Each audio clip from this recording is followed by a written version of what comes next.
على سيد الأنبياء والمرسلين قال الله تعالى وتبارك وتعالى في شان حبيبه مخبرا وآمرا إن الله وملائكته يصلون على النبي يا أيها الذين آمنوا صلوا عليه وسلموا تسليما الصلاة والسلام عليك يا رسول الله وعلى آلك وأصحابك يا محبوب رب العالمين۔ تمام حمد و ثنا، تعریف و توصیف اللہ جل مجدہ الکریم کی ذات بابرکات کے لیے، جو خالق کائنات بھی ہے اور مالک ششہات بھی۔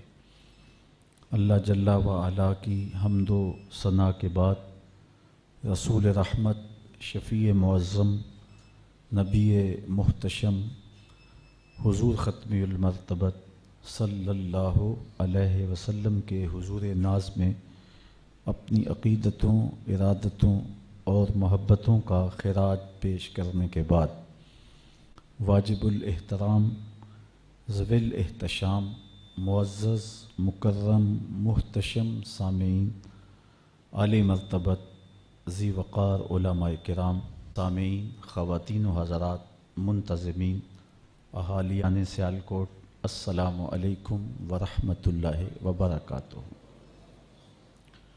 بفضلہ تعالی 7 روزہ فہم دین کورس آج اختتام کو پہنچ رہا ہے۔ آج کا عنوان عشق و محبت کا عنوان ہے۔ عشق کسی سے بھی کیا جا سکتا ہے، عشق کا مرکز کوئی بھی ہو سکتا ہے، چونکہ جب سینے میں دل رکھتے ہیں تو دل میں کوئی بسے گا بھی، دل کی دھڑکن میں کوئی مکین بھی ہوگا۔ غم اگرچہ جاں گسل ہے، پہ کیا بچیں کہ دل ہے، غم عشق اگر نہ ہوتا غم روزگار ہوتا۔ اس سے چھٹکارا ہی نہیں۔ اقبال نے بھی کہا تھا، شیشہ دہر میں مانند مے ناب ہے عشق، روح خورشید ہے خون رگ مہتاب ہے عشق، دل ہر ذرہ میں پوشیدہ ہے کسک اس کی، نور یہ وہ ہے کہ ہر شے میں ہے جھلک اس کی۔ تو سینے عشق سے خالی نہیں ہو سکتے۔ اب عشق کرنا ہے تو کس سے کریں؟ اس سے عشق نہ کریں، اتنا مشورہ ہے کہ اس سے عشق نہ کریں کہ جس کی محبت رول دے۔ عشق نے غالب نکما کر دیا، ورنہ ہم بھی آدمی تھے کام کے۔ کام کا آدمی نکما ہو جائے تو ایسا عشق کرنے کا فائدہ کیا ہے؟ وہ عشق کرو جو بلال کو رشک کمر بنا دے۔ محبت کرنی ہے تو اس سے کرو جو دنیا کے اوپر بھی بازو پکڑے، حشر کے دن بھی نہ چھوڑے۔ میں ایک سادی سی بات کہا کرتا ہوں، سویر سے لے کر شام تک سڑکوں پہ گھومنے والا شخص ہوں۔ یہاں فجر کے بعد روز آتا ہوں، اور دوپہر میری لاہور ہوتی ہے، اور شام گجرانوالا کینٹ میں ہوتی ہے، اور رات میری لوہیاں والا میں ہوتی ہے۔ تو رمضان المبارک کے دنوں میں بھی میں گھومتا ہوں، اور عام ایام کے اندر تو ایک ٹانگ پنجاب کے ایک گوشے میں ہوتی ہے اور دوسرے کونے میں۔ تو میں اکثر گاڑیوں کے پیچھے لکھے ہوئے جملے پڑھتا ہوں، نظر سے گزرتے ہیں، کچھ اداس کر دیتے ہیں، کچھ دکھی کر دیتے ہیں۔ تو بعض گاڑیوں کے پیچھے لکھا ہوتا ہے صنم بے وفا۔ تو میں دوستوں کو کہتا ہوں، یہ تحریری احتجاج کر رہا ہے، اس کے محبوب نے اس سے دھوکہ کیا، فراڈ کیا، اور اب یہ کہہ رہا ہے صنم بے وفا۔ تو میں کہتا ہوں، کوئی اسے بتائے کہ پیار کرنا تھا تو اس سے کرتا جو حشر کے دن بھی وفا کی ریت نبھانا جانتا ہے، جو ہاتھ پکڑتا ہے تو پھر چھوڑتا نہیں ہے۔ یہ شکایت نہیں ہوگی کہ اس نے مجھے چھوڑ دیا، بلکہ دنیا کو کہے گا، آؤ اس محبوب کے دامن میں لپٹ جاؤ، یہ لاج نبھانا جانتے ہیں۔ ایک شخص حضور کی خدمت میں حاضر ہوتا ہے اور عرض کرتا ہے، متی الساعہ یا رسول اللہ، حضور قیامت کب آئے گی؟ تو پوچھا ما عادت لہا، تو نے اس کے لیے تیاری کیا کی؟ تو اس نے کہا کہ میں کثرت صوم کی، کثرت صلات کی بات نہیں کرتا، اگرچہ یہ سب کچھ اس کے دامن میں تھا تو ناز اس پہ نہیں کیا، کہا میں اللہ اور اس کے رسول سے پیار کرتا ہوں۔ تو حضور علیہ السلام نے فرمایا آدمی جس سے پیار کرے کل قیامت کے دن اسی کے ساتھ اٹھایا جائے گا۔ صحابہ کہتے ہیں کہ ایمان لانے کے بعد ہمیں سب سے زیادہ خوشی اس بات کی ہوئی، اس لیے کہ ہم رسول اللہ سے پیار کرتے ہیں اور رسول اللہ کے ساتھیوں سے پیار کرتے ہیں، تو ہمیں سب سے زیادہ خوشی اس بات کی ہوئی کہ حشر کے دن ہم حضور کے ساتھ اٹھائے جائیں گے۔ تو محبت کا ربط اور رشتہ اور تعلق ان سے قائم کرو جن کی محبت آدمی کو نکما نہیں کرتی بلکہ نکموں کو بھی کام کا بنا دیتی ہے، جن کو کوئی پوچھتا نہیں تھا اور جن کو یہ بھی معاشرہ حق نہیں دیتا تھا کہ وہ ساتھ بیٹھ کے کھانا بھی کھا لیں، اور جن کو ساتھ بٹھانے اور ساتھ چلنے کے قابل نہیں سمجھا جاتا تھا، پھر حضور علیہ السلام کی محبت کا جوہر نصیب ہوا تو امیر المومنین حضرت بلال کا استقبال کرنے کے لیے کھڑے ہیں، اور جب بلال آئے تو کالے رنگ کا ہاتھ چوم کے آنکھوں سے لگاتے ہیں اور کہتے ہیں یا بلال انت سیدنا، بلال لوگ تجھے غلام کہیں ان کی مرضی، میرا تو آقا لگتا ہے نا۔ تو یہ وہ محبت ہے جو پست کو بالا کر دیتی اور پستیوں سے اٹھا کر کے بلندیوں تک پہنچا دیتی۔ تو ہم نے اپنے دل کا رشتہ اور ربط اس آقا سے جوڑنا ہے تاکہ ہم پستیوں سے نکل کر کے بلندیوں کی طرف فائز المرام ہو جائیں۔ ہماری ذلت، ہماری رسوائی اور ہماری پسماندگی کا سبب یہ ہے کہ ہمارا ربط حضور سے کمزور ہوا، تو ہم دنیا کے اوپر ذلیل و رسوا ہو کے رہ گئے۔ جب حضور سے ربط ہمارا مضبوط ہوگا تو بحر و بر پہ چھا جائیں گے۔ حضرت سیدنا عمر رضی اللہ تعالی عنہ ارض تہامہ سے گزر رہے تھے تو بچوں کی طرح بلک بلک کے رونے لگے۔ کسی نے کہا عمر 23 لاکھ مربع میل کی حکمرانی اور بچوں کی طرح رو رہے ہو؟ کہا یہی بات مجھے رلا رہی ہے، میرے باپ خطاب نے مجھے اسی جگہ پہ 5 اونٹ دیے تھے کہ ان کو لائن میں سیدھا کرو، میں آگے والا سیدھا کرتا تھا تو پیچھے والا ٹیڑھا ہو جاتا، پیچھے والا سیدھا کرتا تو آگے والا ٹیڑھا ہو جاتا، میں بھاگ دوڑ کے دونوں کو سیدھا کر لیتا تو درمیان والا ٹیڑھا ہو جاتا۔ تو میرے باپ خطاب نے مجھے بڑا مارا کہ ایک عرب کے بیٹے ہو کہ تم سے 5 اونٹ لائن میں کھڑے نہیں ہوتے۔ کہا ایک زمانہ عمر پہ ایسا تھا کہ 5 اونٹ لائن میں کھڑے نہیں ہوتے تھے، آج 23 لاکھ مربع میل کی حکمرانی ہے، شرق سے لے کر غرب تک انسان بھی لائن میں کھڑے ہیں، یہ محمد عربی کے جوڑوں کا صدقہ نہیں ہے تو اور کیا ہے۔ عمر سے تو 5 اونٹ بھی لائن میں کھڑے نہیں ہوتے تھے۔ تو ساری عزتیں ہمیں نصیب ہوئی ہیں تو حضور کی دہلیز سے نصیب ہوئی، اور آج بھی اگر ہم ان عظمت رفتہ کو پانا چاہتے ہیں، ہم انہی کمالات کو پانا چاہتے ہیں تو ہم پھر حضور کی دہلیز پہ آنا ہوگا۔ اقبال کے سارے کلام کا رس نچوڑیں تو جو خلاصہ اور جو رس نکلتا ہے وہ یہ ہے کہ محمد سے وفا تو نے تو ہم تیرے ہیں، یہ جہاں چیز ہے کیا لوح و قلم تیرے ہیں۔ اقبال کہتا ہے حضور سے وفا کرو تو پھر لوح بھی تمہارے ہاتھ میں پکڑا دیں گے، قلم بھی تمہیں دے دیں گے، تم جو چاہو گے لکھ لو گے، پھر تمہاری تقدیر کے فیصلے واشنگٹن میں نہیں ہوں گے بلکہ خدا بندے سے خود پوچھے گا بتا تیری رضا کیا ہے۔ شرط یہ ہے کہ وفا کا رشتہ حضور کی ذات سے مستحکم ہو جائے، اور ہم نے اس رشتے کو مضبوط کرنا ہے۔ ہمارے ہاتھوں سے اس دامن کو چھڑانے کے لیے دیدہ اور نادیدہ کوششیں کی گئیں تاکہ ہمارا ربط حضور سے کمزور ہو جائے۔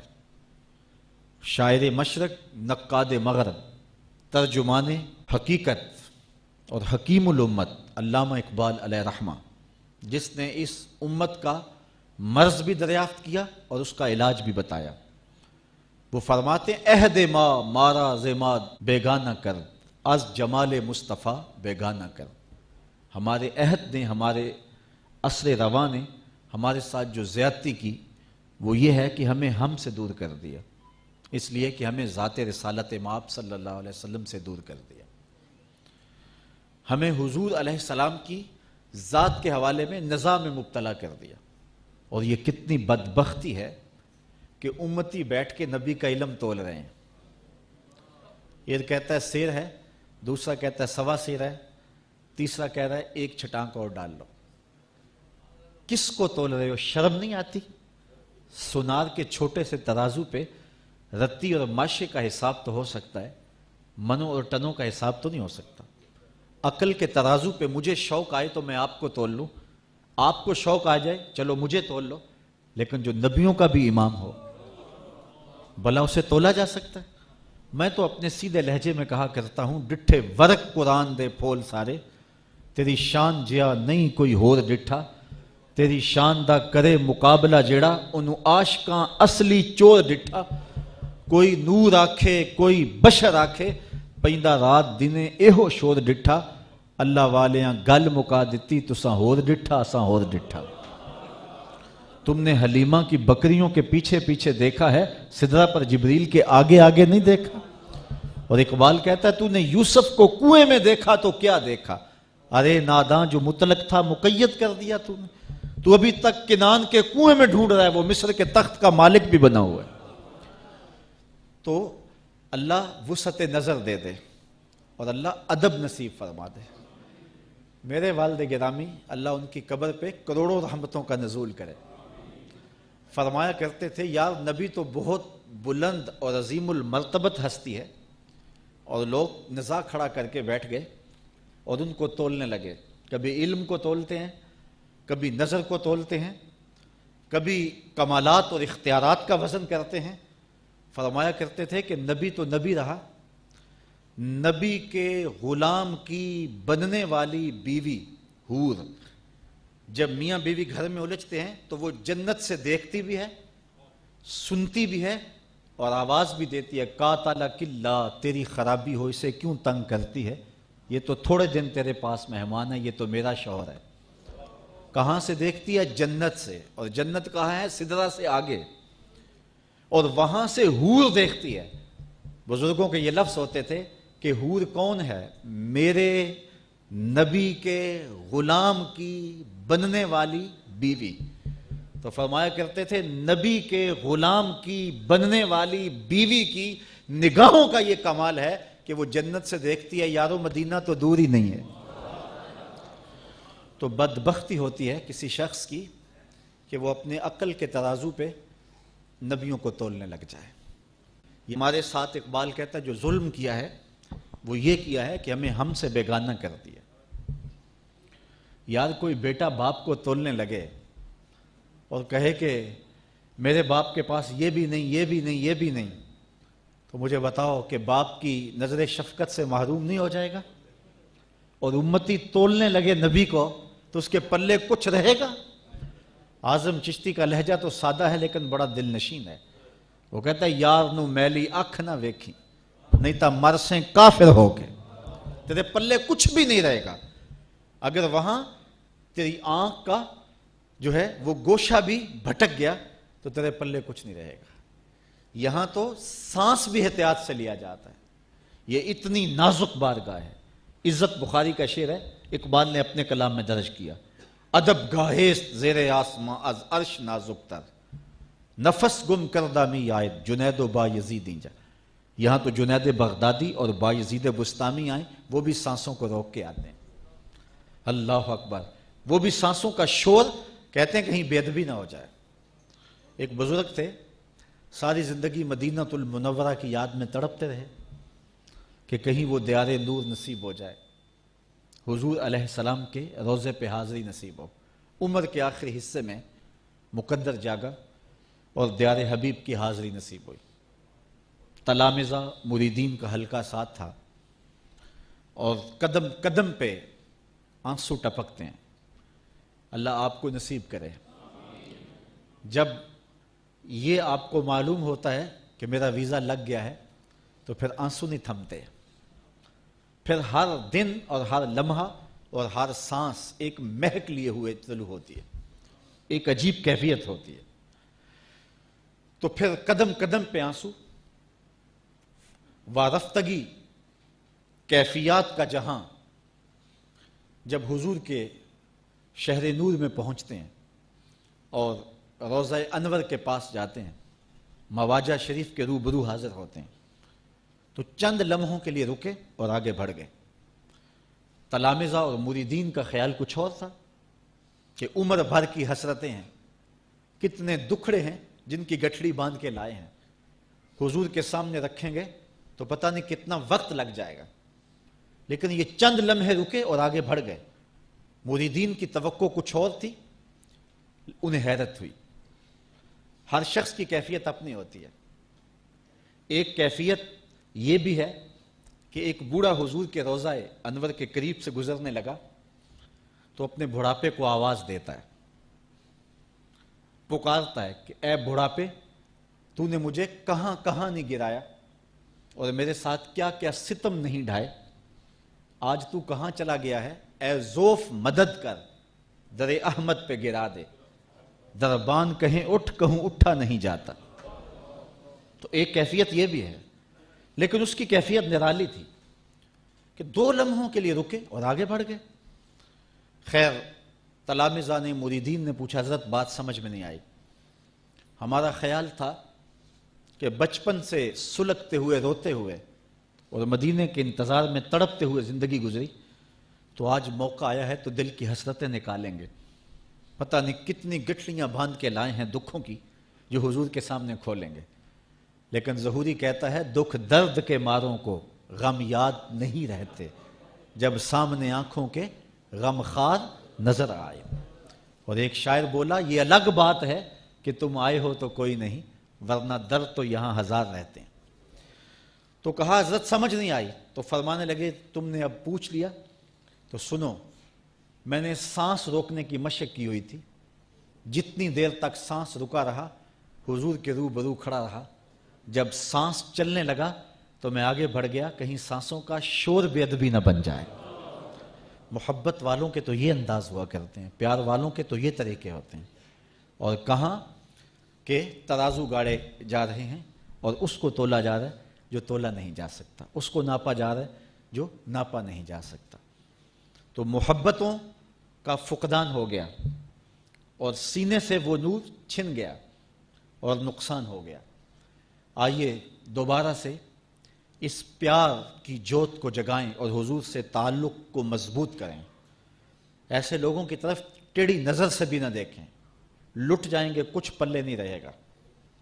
حضور علیہ السلام کے حوالے سے انتہائی حساس ہو جائیں اور اپنے آقا و مولا کے ساتھ بلا مشروط محبت کریں، اور حضور علیہ السلام سے الفت کا ربط اور رشتہ ایسا جوڑ لیں جو لازوال ہو اور کبھی ٹوٹنے نہ پائے۔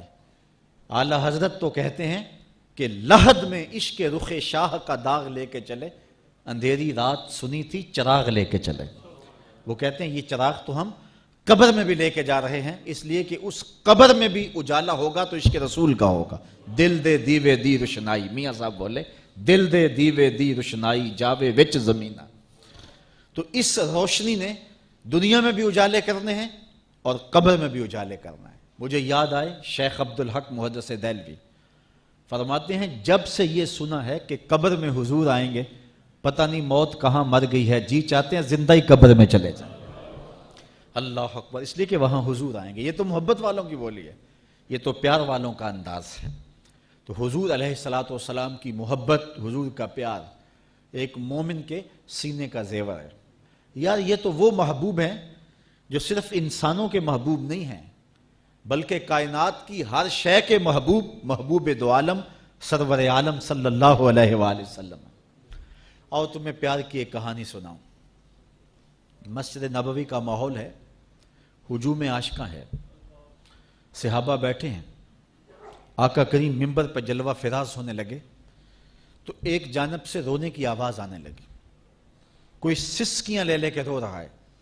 صحابہ دائیں بائیں دیکھا لیکن رونے والا نظر نہیں آیا، اور صحابہ حیرت میں مبتلا ہیں کہ رونے والے کی کیفیت یہ ہے کناقۃ الخلوج، جس طرح اونٹنی کا بچہ بچھڑ گیا ہو تو وہ اونٹنی چیختی ہے، اس طرح رونے والا اس درد سے روتا ہے۔ دائیں بائیں دیکھتے ہیں رونے والا نظر بھی نہیں آتا. فنزل النبی صلی اللہ علیہ وسلم عن المنبر، حضور ممبر سے نیچے تشریف لاتے ہیں. ایک سمجھ چل دیے، کھجور کا ایک خشک تنا پڑا ہوا تھا. حضور علیہ السلام نے اس پر دست برکت اور دست شفقت پھیرنا شروع کر دیا اور اس کی گھگی بند گئی. جس طرح بچھڑا ہوا بچہ ماں کو ملے تو اس کی جو کیفیت ہوتی ہے، اس خشک تنے سے اس طرح کی آوازیں آنے لگیں. آج پہلا موقع تھا کہ حضور منبر پر جلوہ فراز ہوئے تھے اور پہلے اس تنے کے ساتھ ٹیک لگا کے رسول کریم واز فرمایا کرتے تھے. منبر بنایا گیا تو اس کو ایک طرف رکھ دیا گیا اور یہ حضور کی جدائی کا صدمہ برداشت نہ کر سکا اور ایسے روتا تھا جس طرح بچے بلک کے روتے ہیں. یہ اونٹنی بچہ گم کر بیٹھتی ہے تو وہ روتی ہے. تو حضور علیہ السلام نے اس کو اپنی آغوش میں لے لیا اور اس کو تسلی دیتے رہے. آہستہ آہستہ اس کی آواز تھمی. پھر حضور دوبارہ منبر پہ تشریف لائے اور آقا کریم نے صحابہ کے چہروں پر استجاب دیکھا. حیرت میں ڈوبے ہوئے تھے، یہ کیا منظر ہوا کہ ایک درخت رو رہا ہے. تو آقا کریم علیہ السلام فرمانے لگے، لو لم افعل ہاکذا لہن الی یوم القیامہ. اے صحابہ، اگر منبر سے اتر کے اپنے عاشق زار کو یوں تسلی نہ دیتا تو یہ قیامت تک روتا رہتا. حضرت محمد بن سیرین رضی اللہ تعالیٰ عنہ تابعی ہیں، وہ اس حدیث کو بیان کیا کرتے تھے اور پھر زاروں کے تار روتے اور کہتے، یار حضور کا پیار تو درختوں کے کلیجے میں رکھا ہے اور ہم تو سینے میں دھڑکتے ہوا دل رکھتے ہیں. تو ہماری کیفیت کیا ہونی چاہیے اور ہماری محبت کا عالم کیا ہونا چاہیے. مسند امام احمد میں ہے کہ حضور کے گھر میں ایک پرندہ تھا، ایک ممولہ تھا. آقا کریم جب باہر تشریف لے جاتے تو وہ کسی جو ہے وہ کونے میں ٹک کے نہ بیٹھتا، کبھی اندر کبھی باہر، کبھی چھت پہ کبھی اوپر کبھی نیچے. اور آقا کریم جب دوبارہ گھر میں تشریف لاتے فساکنا تو اس کے دکھی دل کو قرار آ جاتا. وہ ایک گوشے میں بیٹھ کے حضور کی زیارت کیا کرتا. یار درختوں میں تو پھر بھی حص ہے، پرندے تو پھر بھی جان رکھتے ہیں. آؤ تمہیں کہانی سناؤں کہ حضور علیہ السلام احد پہاڑ کی چھاتی پہ قدم رکھتے ہیں تو وہ بھی جھومنا شروع کر دیتے. تو احد کے کلیجے میں بھی حضور کا پیار رکھا ہے، پتھروں میں بھی حضور کی محبت رکھی گئی ہے. تو جب پتھر حضور سے پیار کریں، درخت حضور سے پیار کریں، جانور حضور سے پیار کریں، پوری کائنات کا ذرہ ذرہ مصطفیٰ پہ فدا ہو، تو ہم تو حضور کے غلام ہیں. تو کیا ہم حضور کا نام سن کے سینے میں ٹھنڈک محسوس نہ کریں اور جھوم نہ جائیں اور ہمارے لیے یہ مضمون اور یہ عنوان محبوب اور مرغوب نہ ہو؟ ہماری تو زندگی کا سرمایہ حضور کا پیار ہے. ہم تو جئیں گے تو حضور کے لیے، ہم تو مریں گے تو حضور کے لیے. اور ہماری دنیا بھی حضور ہیں، ہمارا دین بھی حضور ہے. مولانا ظفر علی خان نے کیا خوب جملہ کہہ دیا، ہم جس میں بس رہے ہیں وہ دنیا تم ہی تو ہو. ہماری تو کل کائنات ہی رسول اللہ کی ذات ہے. اور اگر حضور علیہ السلام سے ہم الگ ہوتے ہیں تو اگر ایک الگ ہو جائے تو سینکڑوں بھی زیرو ہوں تو وہ زیرو ہوتے ہیں، لیکن اگر ایک ساتھ ہو تو وہ زیرو بھی قدر و قیمت کے حامل ہوتے ہیں. ہم کچھ نہیں ہیں، ہماری قیمت ہے تو حضور کے نام سے ہے. اور جب تک ہم حضور کے ساتھ رہیں گے تو ہم زیرو بھی ہیرو ہوں گے. اور اگر حضور علیہ السلام سے تعلق کمزور ہوگا تو پھر ہماری قیمت گرتی چلی جائے گی. تو ہمارا سارا وزن اور ہماری ساری قیمت حضور علیہ السلام کے نام سے ہے. اقبال نے یہ خلاصہ بیان کیا کہ اگر تم پست کو بالا کرنا چاہتے ہو اور اگر تم پستیوں کو بلندیاں دکھانا چاہتے ہو تو ایک ہی نسخہ ہے، اور یہ نسخہ کیمیا ہے کہ حضور علیہ السلام کے ساتھ جڑ جاؤ تو زمانے میں سرخود ہو جاؤ گے اور کامیاب ہو جاؤ گے. اور جو لوگ حضور علیہ السلام کے ساتھ وابستہ ہوئے پھر انہوں نے عزتیں پائی. آپ سے ایک سادہ سوال پوچھتا ہوں کہ جب میرے حضور تشریف لائے تو زمانے کے خاقان کا نام کیا تھا؟ عالی مرتبت علماء کرام جو تاریخ کا گہرا مطالعہ رکھتے ہیں تو ان کی نظر میں اور ان کے ذہن مبارک میں وہ نام ہو تو ہو، ورنہ ہم سب قاصر ہوں گے کہ اس دور کے خاقان کا نام کیا تھا. اگر میں پوچھوں کہ اس دور کے کیسر کا نام کیا تھا تو اس کا جواب بھی مشکل ہوگا. علماء کرام کے علاوہ جواب دینا ہمارے بس میں نہیں ہوگا.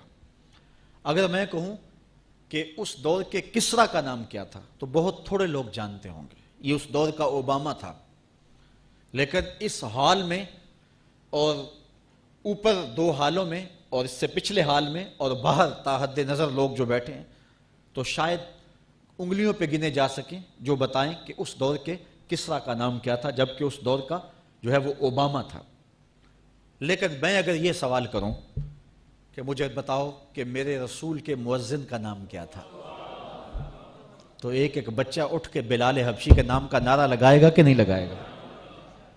تو پھر وزن تو ہے حضور کے ساتھ، نام تو ہے حضور کے ساتھ۔ پھر آئیے اقبال کا پھر لہجہ دیکھیے، اقبال یہ کس کے عشق کا فیض عام ہے، رومی فنا ہوا حبشی کو دوام ہے۔ رومی مٹ گیا اور حبشی وہاں چلا گیا جہاں شہنشاہ روم بھی نہیں پہنچ سکا ہے۔ آج بھی دلوں پہ حکومت بلال حبشی کی ہے۔ بلال کا کالا رنگ حوروں کے ماتھوں پہ تلک لگا کے سجایا گیا ہے، اور رومی کا نام بھی مٹ گیا، اس کا نشان بھی مٹ گیا۔ اگر چاہتے ہو کہ لازوال ہو جائیں، اگر چاہتے ہو کہ امر ہو جائیں، اگر چاہتے ہو کہ نام بھی نہ مٹے اور ذکر بھی نہ مٹے، تو آؤ حضور کے نام پہ قربان ہو جاؤ۔ حضور کے نام پہ قربان ہونے جانے والا امر ہو جاتا ہے، اور زمانہ اس کا نام نہیں بھولتا۔ یار ایک منڈا تھا، اس کو جانتا کوئی نہیں تھا۔ میں نے اس کے محلے کے لوگوں سے پوچھا ہے، چند اس کے جو قربت والے لوگ تھے اور وہ جانتے تھے، وہ کہتے ہیں بچپن میں باہر نکل گیا اور ہمیں نہیں پتا کہ اس نام کا لڑکا بھی ہے۔ لیکن پھر ایک دن آیا کہ ہر شخص کا رخ ڈھوک کشمیریاں کی جانب تھا، اور میں نے خود اپنی آنکھوں سے دیکھا کہ عامر چیمہ کی گلی کے اندر اتنے گلدستے پڑے ہوئے تھے کہ گزرنے کی جگہ نہیں تھی، اور جس نے اس کو دیکھا تھا شک پڑا کہ میں نے اس کو دیکھا ہوا ہے، وہ بھی چھاتی تان کے کہتا تھا ہاں میں اس کا یار ہوں۔ یار اسے تو کوئی جانتا نہیں تھا، لیکن زمانہ اس کا یار بن رہا ہے، اور لوگ جو اس کے والد سے دور کی شناسائی رکھتے ہیں وہ بھی کہتے ہیں جی میرے بڑے پرانے تعلقات ہیں۔ یہ تعلقات کیسے جاگے اور یہ کس طرح شناسائی ہوئی؟ یہ صرف ایک ہی نام ہے، اور وہ نام ہے میرے محمد عربی صلی اللہ علیہ وسلم۔ اللہ اکبر، یا رسول اللہ۔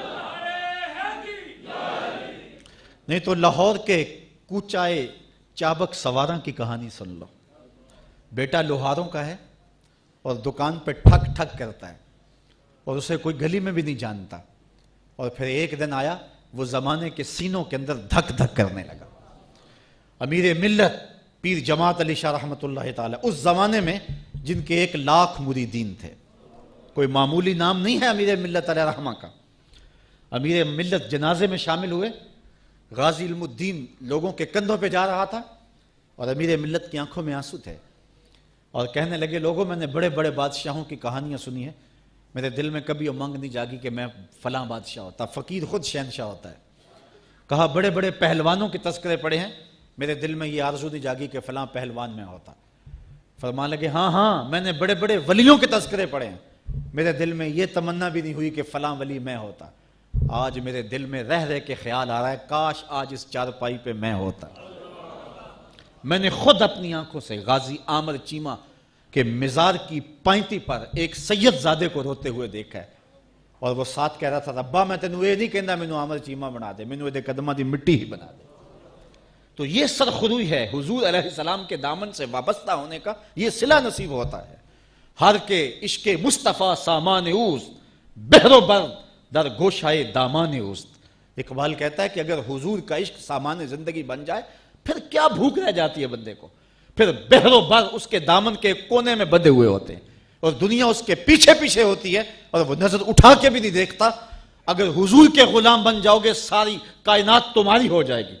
حضرت سفینہ کہتے جنگل میں بھٹک گیا اور قافلہ مجھ سے جدا ہو گیا، اور جنگل تھا اور وہاں شیر کثرت سے پائے جاتے تھے، تو میں نے دیکھا کہ ایک شیر انسانی بو سونگ کے میری جانب بڑھا اور میرے اوپر حملہ آور ہونے والا تھا۔ تو حضرت سفینہ صحابی رسول کہتے ہیں کہ جب میں نے شیر کو دیکھا تو انہوں نے کیا کہا، یا ابا الحارث انا مولا رسول اللہ، او جنگل کے شیر سن میں رسول اللہ کا غلام ہوں۔ فرماتے ہیں کہ جب میں نے یہ کہا تو اس نے دم ہلانی شروع کر دی، زبان حال سے کہہ رہا تھا اگر تو رسول اللہ کا نوکر ہے تو میں تیرا نوکر ہوں۔ اور وہ مجھے جنگل سے باہر چھوڑ کے آیا اور کہتے جب میں رخصت ہو گیا تو وہ دم ہلا رہا تھا گویا مجھے الوداع کہہ رہا ہے۔ تو اگر ہم پست سے بالا ہونا چاہتے ہیں تو ایک ہی سہارا ہے، ایک ہی نام ہے، اور وہ نام ہے مصطفیٰ جان رحمت کا، کہ ان سے وابستہ ہو کے اپنی پستیوں کو بلندیوں میں بدل دیں۔ ذرہ خاک ہم دوش سریا ہو جاتا ہے اور پست بھی بالا ہو جاتا ہے اور زمانہ اس کے پیچھے ہوتا ہے۔ ہماری تو زندگی حضور ہیں، ہمارا تو سب کچھ حضور ہیں، ہم جس میں بس رہے ہیں وہ دنیا تم ہی تو ہو، اور کائنات کا کل اثاثہ ہمارے لیے ذات رسالت ماب ہیں۔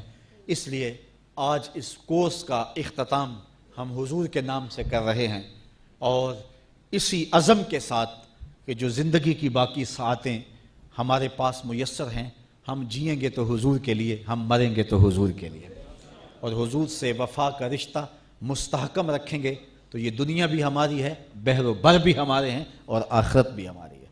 اگر آقا سے رشتہ کمزور ہوتا ہے تو پھر ہمارے پلے کچھ بھی نہیں بچتا، ہم کسی کام کے نہیں رہتے۔